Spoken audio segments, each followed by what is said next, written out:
প্রায়ই অভিভাবকরা আমাদের কাছে আসেন, এসে বলেন, আমার বাচ্চাটা না ম্যাডাম আগে অনেক ভদ্র ছিল, শান্ত ছিল, একটুতেও রাগ করতো না, যা বলতাম শুনতো, কিন্তু কেমন যেন এই গত কিছুদিন ধরে একটুতে রাগ করে, কিছু বলতে গেলে খিটখিট করে, কোনো কথা তো শুনেই না, হুম, যা বলি জেদ করে, ভাঙচুর করে, নিজের যা যেটা মনে হয় সেটাই তখন করতে হবে, করতে দিতে হবে, না হলে অনেক খারাপ ব্যবহার করে, মারধরও করে, জানেন? এত লজ্জা লাগে, গালিগালাজ পর্যন্ত করে ফেলে, মানুষজন কিচ্ছু দেখে না, সেটা রাস্তাঘাটেও এরকম অবস্থা। রিক্সার মধ্যে সেদিন আমাকে সবার সামনে থাপ্পড় দিল, বলেন ইজ্জত থাকে? কি করি বলেন তো, এত কষ্ট করি সারাদিন, অথচ এখনকার অবস্থা দেখেন, এখনকার জেনারেশনই বোধহয় এরকম। বিষয়টা জেনারেশনের না, বুঝতে হবে আপনার বাচ্চাকে, হয়তো তার ভিতরে কোনো ধরনের সমস্যার তৈরি হচ্ছে, উৎপত্তি হচ্ছে একটু একটু করে। আসলে দোষারোপ করাটা তো আসলে সমাধান না, সেটা সমাধান কীভাবে করতে হবে আমাদেরকে কিন্তু ওই দিকটাকে একটু খেয়াল রাখতে হবে। যদি এরকম হয়ে থাকে যে আপনার বাচ্চা আগে কখনো জেদ করেনি, কেন হঠাৎ করে সে জেদ শুরু করলো, তার জেদের উৎপত্তিটা কিভাবে হচ্ছে, এটাকে কিন্তু আসলে একটু খেয়াল করুন। যে জিনিসটাকে এরকম যে সে যে জিনিসটা চাইতো, ও চাওয়া মাত্রই আপনি কখনোই দিতেন না, ও যখন এটা বারবার চাইতো আপনি দিতেন না, হয়তো যখন সে জেদ করছে তখন আপনি সাথে সাথে ওকে থেকে বাঁচার জন্য, ওর জেদের থেকে বাঁচার জন্য, ওর রাগের থেকে বাঁচার জন্য আপনি দিয়ে দিচ্ছেন। যদি এই ধরনের প্রাপ্তি তার মধ্যে ঘটে থাকে, তাহলে সে প্রথমবার দ্বিতীয়বারে কিন্তু সে বুঝে যাবে যে তার জেদ করলেই সে যেটা চাচ্ছে, যেভাবে চাচ্ছে, সে সেই জিনিসটাকে পেয়ে যাচ্ছে। সুতরাং সে কিন্তু পরবর্তীতে ওটা ট্রায়ালে যাবে না, সে স্ট্রেইট জেদ করতে থাকবে, রাগারাগি করতে থাকবে, এবং যখন তার ওই রাগের পরিমাণে আপনি জিনিসটা, ওর চাহিদা মতন জিনিসটা আপনি দিবেন না বা ও করতে পারবে না, তখন কিন্তু এটা এক্সট্রিম পর্যায়ে যেতে থাকে। এটা একটা কারণ হতে পারে। আরেকটা কারণ হতে পারে যে ও যদি দেখে বাসায় কেউ শুধু জেদাজেদি করলেই তাকে সবাই ভয় পাচ্ছে, আতঙ্কিত হচ্ছে, তাকে খুশি করার জন্য ব্যতিব্যস্ত হয়ে যাচ্ছে, তার কথাগুলো সবাই শুনছে, সে যেভাবে জীবনকে চালাতে চাচ্ছে সেভাবেই হচ্ছে। এই যে অবজারভেশনাল লার্নিং, অনেক সময় বাচ্চারা কিন্তু ওই জন্য জেদ করাটা শিখে ফেলে, এবং ওটা বলেও আমাদের কাছে যে জেদ না করলে তো আমাদের কথা শুনে না, জেদ না করলে আমাকে তো খেলতে দিতে চায় না, জেদ না করলে আমাকে বন্ধুদের সাথে মিশতে দিতে চায় না, জেদ না করলে আমাকে টাকা দেয় না, জেদ না করলে আমাকে মোবাইল দেয় না, আমি জেদ করি দেখেই আমাকে ভয় পায়, এটা আমার অনেক ভালো লাগে। এই যে একটা আত্মহমিকা চলে আসে, এটা যে ক্ষতিকর বা খারাপ, এটা তো আসলে সে বুঝে না, সে না বুঝেই কিন্তু এই ধরনের ব্যাপারগুলোর সাথে সে জড়িয়ে যায়। অনেক সময় কিন্তু দেখতে হবে যে জেদটা কোনো ধরনের ওর মানসিক সমস্যা থেকে তৈরি হচ্ছে কিনা, এই খিটখিটে মেজাজটা, তার রাগারাগিটা কোনো ধরনের সমস্যার, কোনো ধরনের তার যে প্রাপ্তিতে ব্যাঘাত ঘটা, কিংবা লেখাপড়া খারাপ করা, রেজাল্ট খারাপ করা, অথবা সে একা একা থাকতে পছন্দ করছে কিনা, সে কোনো মাদক দ্রব্যে জড়িয়ে যাচ্ছে কিনা, এই ব্যাপারগুলো কিন্তু একটু আমাদেরকে বুঝতে হবে। আপনি আপনার বাচ্চাকে যদি অবজার্ভ করেন, খেয়াল করেন, সারাদিন যদি রুটিনগুলোকে ফলো করেন, ওর কাছাকাছি থাকার চেষ্টা করেন, আপনি কিন্তু এটা বুঝে যাবেন যে আসলে বাচ্চার মধ্যে কোনো ধরনের সমস্যার তৈরি হচ্ছে কিনা। অনেক সময় বিভিন্ন ধরনের মানসিক সমস্যার জন্য কিংবা মানসিক রোগের জন্য, যেমন বিভিন্ন ধরনের মুড ডিসঅর্ডার, বিষণ্ণতা রোগ, তার ওসিডি, তার প্যানিক অ্যাটাক, তার এংজাইটি ডিসঅর্ডার, তার ভেতরে সিজোফ্রেনিয়া, বিভিন্ন ধরনের সাইকোটিক ডিসঅর্ডারের জন্য, মাদকদ্রব্য ড্রাগ এডিকশনের জন্য, কিংবা তার পার্সোনালিটি প্রবলেমের জন্য, পার্সোনালিটি ডিসঅর্ডারগুলো তৈরি হচ্ছে, সেই সবের জন্য কিন্তু তার জেদ, ক্ষোভ, রাগ বাড়তে থাকে। অনেক সময় ছোটোবেলা থেকে কিছু কিছু রোগ বাচ্চাদের মধ্যে কিন্তু তৈরি হতে পারে, যেমন ওডিডি, কন্ডাক্ট ডিসঅর্ডার, এডিএইচডি, এ ধরনের এসডি, এ ধরনের বিভিন্ন ধরনের রোগেও কিন্তু বাচ্চারা দেখা যায় যে তাদের যে মেজাজ কিন্তু বেড়ে যায়। তখন কিন্তু আসলে তাকে ওই জায়গাটায় চিকিৎসার আওতায় নিতে হবে, বৈজ্ঞানিক চিকিৎসার আওতায়। সবাই মনে করে এটা জিন ভূতে ধরেছে, কেউ নজর দিয়েছে, কেউ বদ নজর দিয়েছে, বন্ধুরা এরকম করেছে, আসলে পিয়ার প্রেশারের জন্য করেছে। হ্যাঁ, অবজারভেশনাল লার্নিং হতে পারে।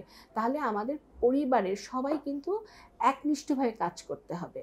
তার এই জেদটার জন্য অনেক সময় দেখা যায় মা বাবা যদি বিজি থাকেন, বাসায় কোনো মুরব্বি থাকে বা কেউ না কেউ কেয়ার গিভার থাকে, অনেক সময় সেও কিন্তু অবজার্ভ করতে পারে, তাকে একটু সময় দিতে পারে, যে তার জেদের কারণগুলোকে সে তলিয়ে দেখতে পারে, খেটিয়ে দেখতে পারে।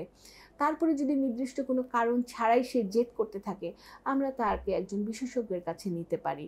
আমাদের ভিতরে সবচেয়ে জরুরি হচ্ছে সচেতনতা বৃদ্ধি। আমাদের মানসিক স্বাস্থ্যটাকে এটা বুঝতে হবে। আমরা মানসিক স্বাস্থ্যকে আলাদা করে দেখি। এটা কিন্তু আমার স্বাস্থ্যের সংজ্ঞার ভিতরেই কিন্তু আমার শারীরিক এবং মানসিক স্বাস্থ্য এবং আমার পরিবেশের সাথে আমি কিভাবে কতটুকুন ভালো মতন খাপ খাইয়ে চলতে পারবো, সমস্ত নিয়েই কিন্তু আমার স্বাস্থ্য।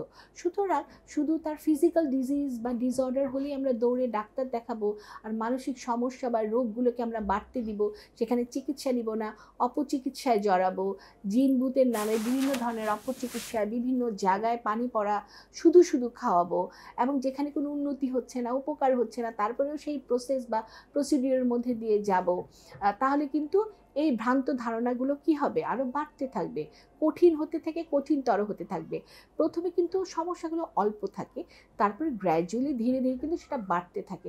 আমরা বাড়তে যাওয়ার আগেই যদি সেটা সমাধানের জন্য তাকাই, তাহলে কিন্তু অনেক সময় বাচ্চারাও রিলিফ হয়ে যায়, কারণ তাদের লেখাপড়া আছে, তাদের বিভিন্ন ধরনের মানসিক চাপ আছে, জীবনের সাথে সংগ্রাম তাদেরও করতে হচ্ছে, সেটা এডুকেশানে, বন্ধু বান্ধবের সাথে, প্রতিটা ক্ষেত্রে প্রতিটা সেক্টরেই কিন্তু এখন স্ট্রেস, চাপ বৃদ্ধি পাচ্ছে, বিভিন্ন ধরনের কম্পিটিশান বাড়ছে, সেটা লেখাপড়া হোক, চাকরির ক্ষেত্রে হোক, জীবনযাত্রায় হোক, প্রতিটি ক্ষেত্রেই কিন্তু আমরা বহুমুখী চাপের মোকাবেলা করছি, আগাতে হচ্ছে। সুতরাং এই ব্যাপারগুলোকে কিন্তু অনুধাবন করার জন্য অনেক সময় আমাদের সময় লাগতে পারে, কিন্তু আমরা যদি এটাতে একটু সচেতন হই, তাহলে কিন্তু বাচ্চাদেরকে সাহায্য করতে পারি। আমরা কিন্তু অতি দ্রুত তখন যেখানে যার যেই চিকিৎসা দরকার, যদি সেটা মনোরোগবিদ্যা বিশেষজ্ঞের কাছে নেওয়া হয় অথবা যে কোনো ধরনের কাউন্সিলরের কাছে নেওয়া হয়, সেটা যদি আমরা দ্রুত নেই এবং তাকে চিকিৎসা করাই, তাকে যদি একটা জায়গায় প্রয়োজন হয়, তাহলে কিন্তু বৈজ্ঞানিকভাবে তাকে মেডিসিনও দিতে পারে তার বিভিন্ন রোগ হলে, কিংবা তাকে বিভিন্ন সময় বিভিন্ন ধরনের সাইকোথেরাপি দিতে পারে, তার ইন্টারপার্সোনাল রিলেশনশিপগুলো বাড়তে পারে, তার স্কিল নিডসগুলো বাড়াতে পারে, তাকে রিল্যাক্সেশন দিতে পারে, চাপ মুক্ত কীভাবে হতে পারে তাকে দ্রুত শেখানো যেতে পারে, সে কীভাবে মনোবলটাকে বাড়াবে সেই জন্য বিভিন্ন ট্রেনিং হতে পারে। এই ব্যাপারগুলো যদি আমরা আসলে ফোকাস করি এবং সেই সাথে পরিবারও যদি তাকে সাপোর্ট দিই, তার পিয়ার গ্রুপ, বন্ধু বান্ধব, আত্মীয় স্বজন, স্কুল, তার আশেপাশের পরিবেশ, তাহলে কিন্তু আসলে অনেকগুলো সমস্যা আসলে তৈরিও হয় না এবং আমরা কিন্তু একনিষ্ঠভাবে আগাতে পারি। আমাদের নিয়মতান্ত্রিক জীবনটাকে যদি আমরা নিয়ম মতন সাজাই, একটা রুটিন ওয়াইজ সাজাই, একটা নিয়মতান্ত্রিকভাবে জীবনটাকে গুছাই, সময় মতন কাজ করা, সময় মতন ঘুমানো, রেস্ট নেওয়া, সুষম খাদ্য খাওয়া, 7 থেকে 8 ঘন্টা ঘুমানো, তার যার হচ্ছে ধর্মীয় অনুভূতিগুলোকে যদি আমরা জাগিয়ে রাখি, ধর্ম মতন যদি আমরা চলার চেষ্টা করি, প্রতিটা ধর্মেই কিন্তু আপনাকে সাপোর্ট করেছে, এবং আমরা আশেপাশের মানুষগুলোর সাথে অ্যাডজাস্ট করার চেষ্টা করি, সুস্থভাবে যদি আমরা সুস্থ মন মানসিকতাগুলোকে যদি আমরা নার্চার করি, বাড়াই, তাহলে কিন্তু অনেক সময় আমাদের জীবনের যেই বিপদে আমরা পড়তে পারতাম সেখান থেকে কিন্তু আমরা ঘুরে দাঁড়াতে পারি, এগোতে পারি। সামনে এগোনোর নামই কিন্তু আসলে জীবন মানেই হচ্ছে কিছু চলনা। সুতরাং আমাদের সচেতনতা বৃদ্ধি এবং সেই বৃদ্ধিটাকে সঠিকভাবে করতে পারে। অবশ্যই বলবো শুধু পরিবার, স্কুল, কলেজ কিংবা আশেপাশের পরিবেশে যে শুধু দায়ী তা না, মাস মিডিয়া, আমাদের মিডিয়ার একটা বিশাল বড় রোল আছে।